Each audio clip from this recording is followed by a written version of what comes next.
Hello, everybody. It's your man TZ, and I'm coming to you with a word that's it's sort of been in my spirit the last like hour or two.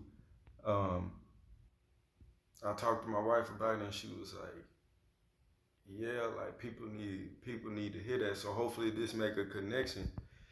I got home, and right now I'm in the Word, and I'm reading John. I'm reading the book of John. Right, it's one of the Gospels.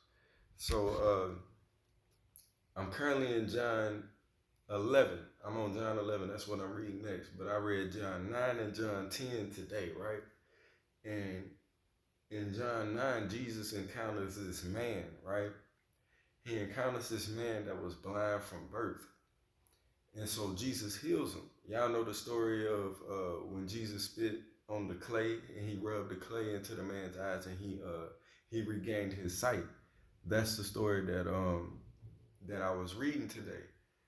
And there's a couple details that if I don't explain them, the whole full circle will be missed. The point I'm trying to make. So let me give those details.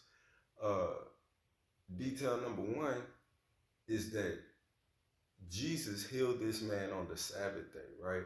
And so back at that time, um, people regarded a Sabbath day as a day for rest, a day to not work. And it was considered unlawful, like weird, or just plain out not right for people to do work, to do things on the Sabbath day. You know what I'm saying? If you were doing work, or in Jesus's case, performing a miracle by healing somebody's blindness, you know what I'm saying? It was considered unlawful, like unrighteous in a sense, right?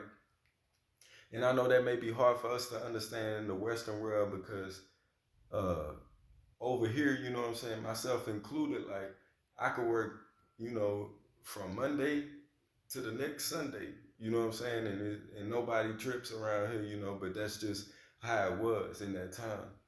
Also, a bit of context: the people that had a problem with Jesus doing this were called Pharisees, Jews, right? Um, the Pharisees.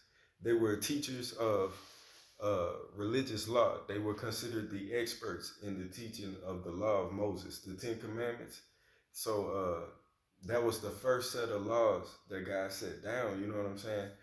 So this is the point of it, right?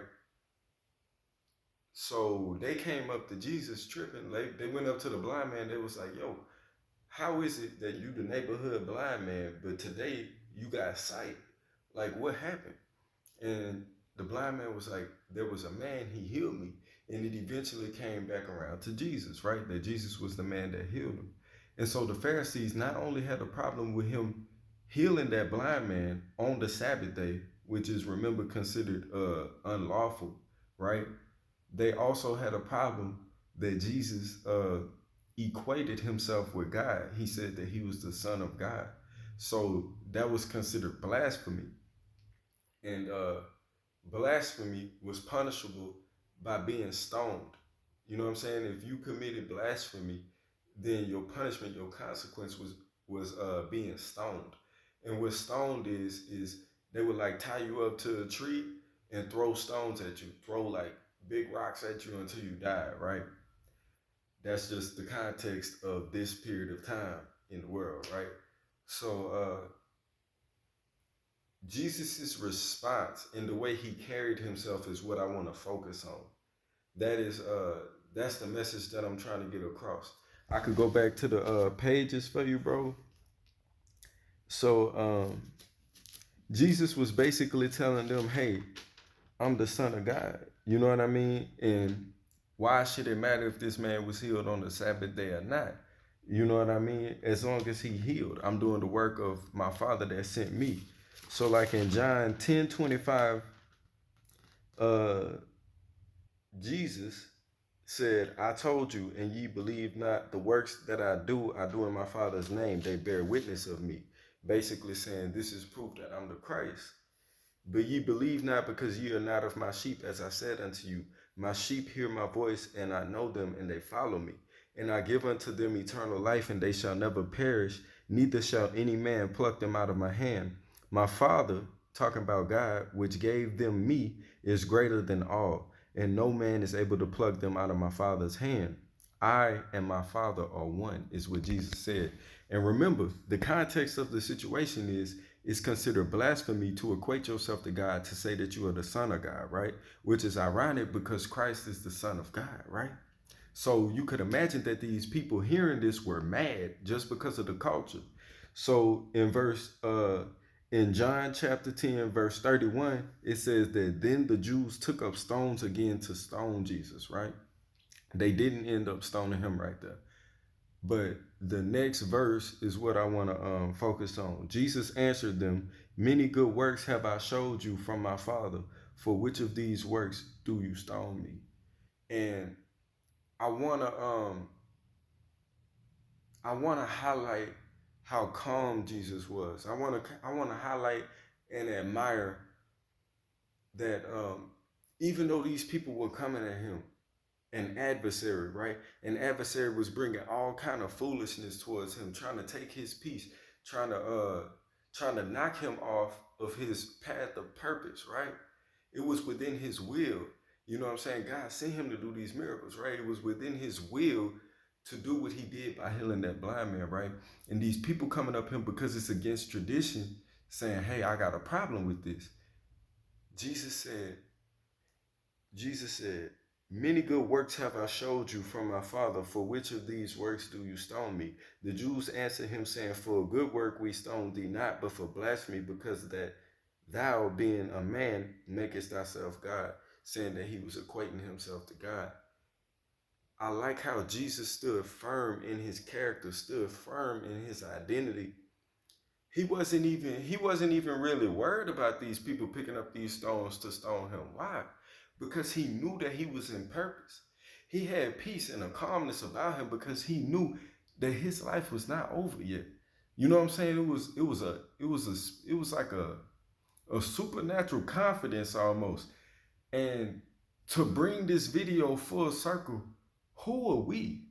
And I asked my wife this question after I read this. I said, "Babe, who are you when life is throwing stones at you? Who are you? How do you carry yourself?" Right? When the enemy is throwing stones at you, right? When the enemy is trying to knock you off your path, right? Of what God got set out for you. And I had to ask myself that question. Who am I? Because as long as you are alive, the stone's not going to stop coming at you. Them people at work that get on your nerves throwing stones at you, right? Maybe it's a relationship that you in. Maybe it's your own beliefs about yourself can be equated to throwing stones at you. Anything that's coming for your peace, anything that's diminishing your identity or your purpose or your beauty, you know what I'm saying, or your essence as a human being, that could be equated to throwing stones at you, the enemy throwing stones at you. You know what I'm saying? So who are you when life is throwing stones at you? Who am I when life is throwing stones at me? Do I get outside of my character? Do I get outside of my box? You know what I'm saying? And get ignorant back with life? Or nah, do I handle it like Jesus did? You know what I'm saying? Am I grounded in my identity? Am I confident in my identity that I am where I am for a purpose? That maybe those stones are coming at me for a purpose. Because remember, we wrestle not against flesh and blood, but against spiritual wickedness and darkness in high places. You know what I'm saying? So it's not necessarily life throwing them at you, it's life throwing them at what's inside you.